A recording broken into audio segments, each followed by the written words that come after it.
दोस्तों स्वागत है आपका एक नए क्लास में। आज का जो अपना टॉपिक है वो है बायो-सेवर्ट का नियम। ठीक है मेरे भाई, जो लोग बीएससी थर्ड सेमेस्टर में हैं उनके लिए मोस्ट वांटेड है। दो तीन क्यों, गॉस थ्योरम आप एक पढ़ लो सर, ठीक है। गॉस वाली जो थ्योरम है फाई बराबर क्यू अपान एप्सिलॉन जीरो, बायो-सेवर्ट का नियम पढ़ लो, एम्पियर का सर्किटल लॉ पढ़ लो। इधर के तीन चार अगर आप पढ़ लेते हो इन्हीं में से एक लॉन्ग फंस जाएगा सर, ठीक है। कल एक बच्चे ने आप कॉमेंट करके बताया, उसने फोन किया था कि सर ये वीडियो मिल नहीं रही है, तो आज हम ये प्रॉपर वीडियो बनाने वाले हैं। सबसे पहले देखिए, आपने इसे 10th में भी पढ़ा है, 12th में भी पढ़ा है, एक बार फिर से रिवाइज कर लीजिए। और अगर आप 10th 12th में ही हैं तो सीख लीजिए मेरे भाई, कोई दिक्कत नहीं, ठीक है।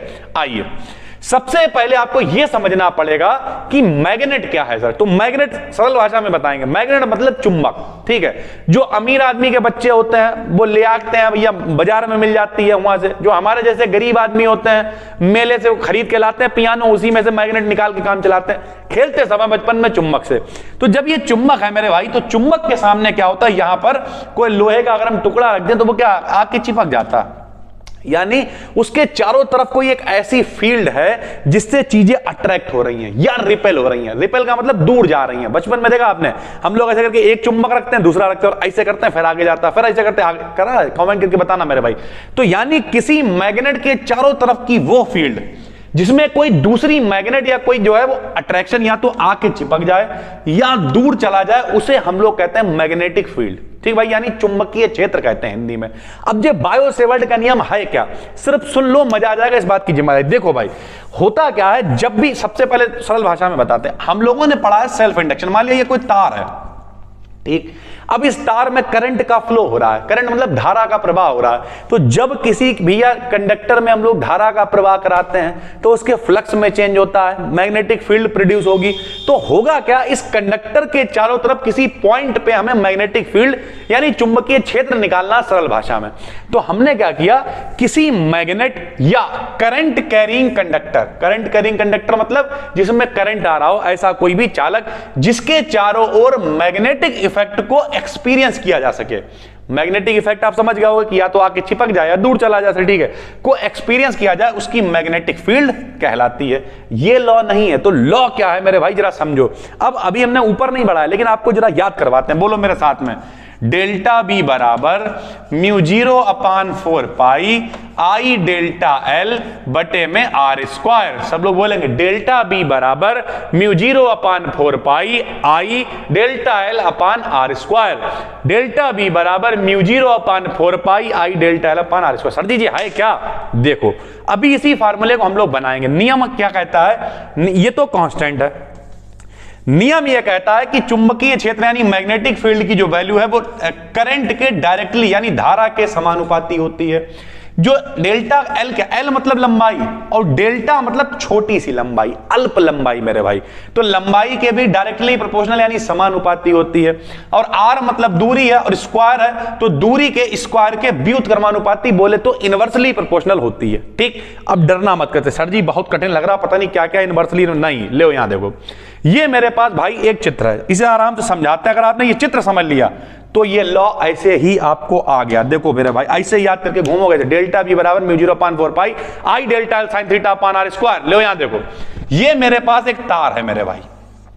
अब तार है तो तार की लंबाई कितनी होगी मेरे भाई, एल होगी, कोई दिक्कत।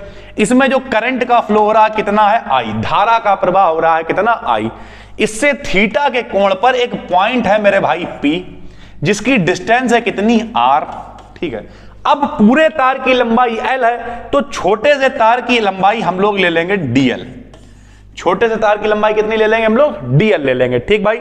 बिंदु पी तक की यानी पॉइंट पी तक की डिस्टेंस कितनी है, स्मॉल आर है, ठीक। अब देखो मेरे भाई, जो अभी हमने बताया आपको, बताओ अकॉर्डिंग टू दिस लॉ, सबसे पहले मैग्नेटिक इंडक्शन, यहां पे ये वी लिख गया है, एक्चुअल में ये डीबी है मेरे भाई, ये ऐसे करके ये डीबी है।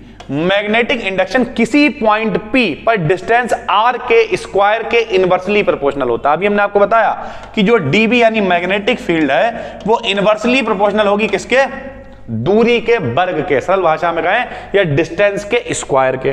फिर हमने लिखा मैग्नेटिक इंडक्शन डीवी, ये सब ये वाला भी है। डीवी जो है वो लेंथ के एलिमेंट के डायरेक्टली प्रोपोर्शनल होती है।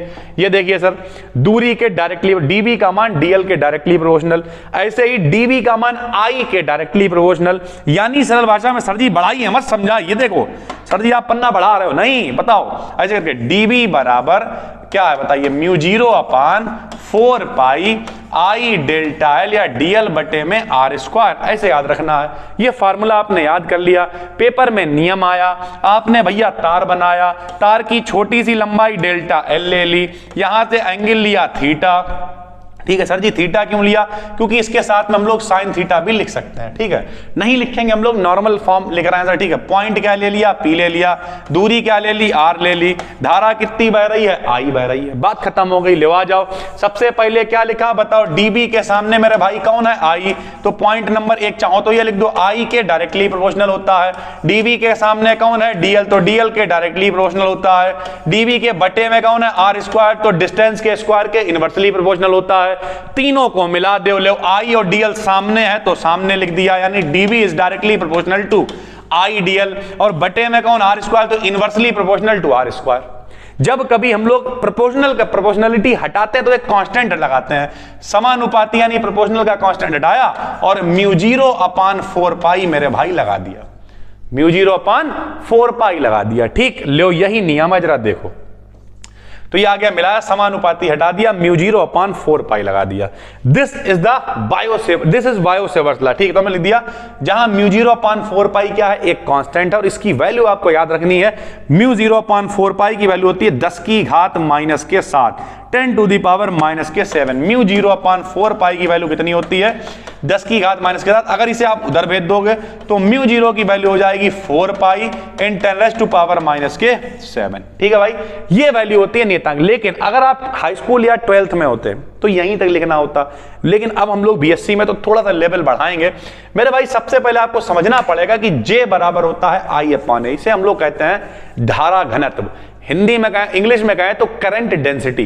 करंट डेंसिटी क्या होती है, करंट डेंसिटी होती है भैया J बराबर आई अपान ए। देखते रहे ना, J का मतलब क्या है बताओ, धारा घनत्व है, I मतलब करंट है, A मतलब क्या है, एरिया। यूनिट एरिया में जितना करंट का फ्लो होगा उसी को हम लोग कहेंगे करंट डेंसिटी।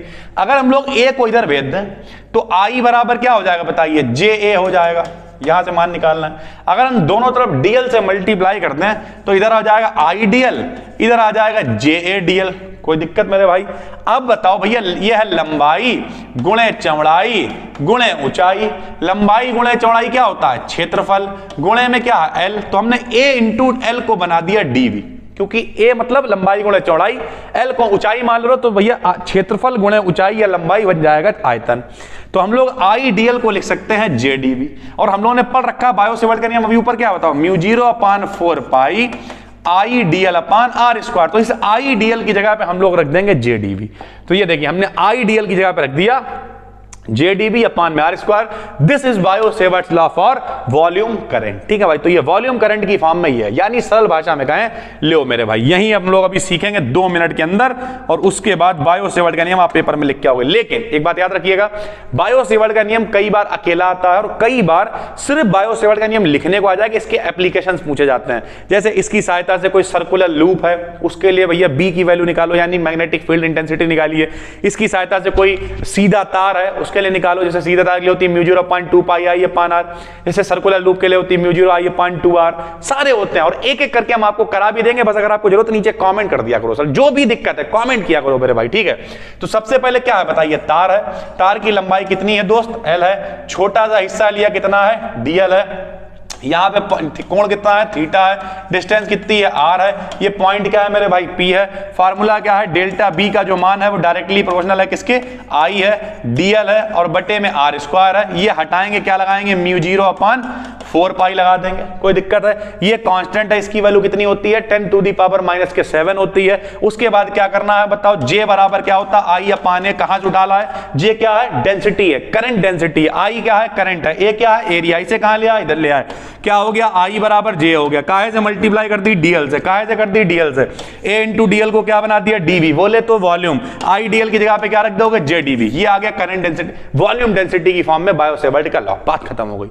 हलवा है हलवा। बस फार्मूला याद कर लो, dv बराबर mu 0.4 pi I delta L. Sine theta भी लगाना चाहो लगा सकते हो कि बनने वाले एंगल के साइन के डायरेक्टली चाहो तो लिख सकते हो साथ, तो पूरा फार्मूला क्या हो जाएगा sine theta upon are square. हम मान के चलते हैं कि जो थीटा की वैल्यू है साइन, देखिए साइन 90 की वैल्यू कितनी होती है 1, तो हम मान के चलते हैं कि जो पॉइंट है वो 90 डिग्री पे, तो हम इसकी वैल्यू मान के चलना है 1 है, और इस वजह से हमने साइन थीटा को कंसीडर नहीं किया। आप लिखना चाहो तो लिख सकते हो, छोटे क्लास में लोग लिखते हैं। उम्मीद करते हैं पूरी बात समझ में आ गई होगी। कोशिश की हमने बहुत ज्यादा सिंपल रखने की। जिन लोगों के भी पेपर 25 तारीख से स्टार्ट हो रहा है, आप कमेंट करो, आप कमेंट करो, वीडियो हम आपके लिए लेके आएंगे, चाहे 2, 3, 4, 10 जितनी वीडियो पब्लिक करनी पड़े। बाकी टेलीग्राम पे जाके सर्च करो BDKDN BSc, ये PDF वगैरह सारी आपको वहीं पे मिल जाती हैं। थर्ड सेमेस्टर के जितने सिलेक्टेड टॉपिक हमने बना रखे थे उसकी प्लेलिस्ट बनी हुई है, हम डिस्क्रिप्शन में दे देंगे। केमिस्ट्री के पूरे 7 महा क्लास कंप्लीट, 6 महा क्लास कंप्लीट हो गए, लगभग केमिस्ट्री हमने खत्म कर दी है। तो पहली बार देख रहे हो तो जाके सारे महा क्लास भी देखो, अपने मेन चैनल BDKDN पर वो पड़े हुए हैं। बस दोस्तों फिर मिलते हैं, तब तक के लिए धन्यवाद।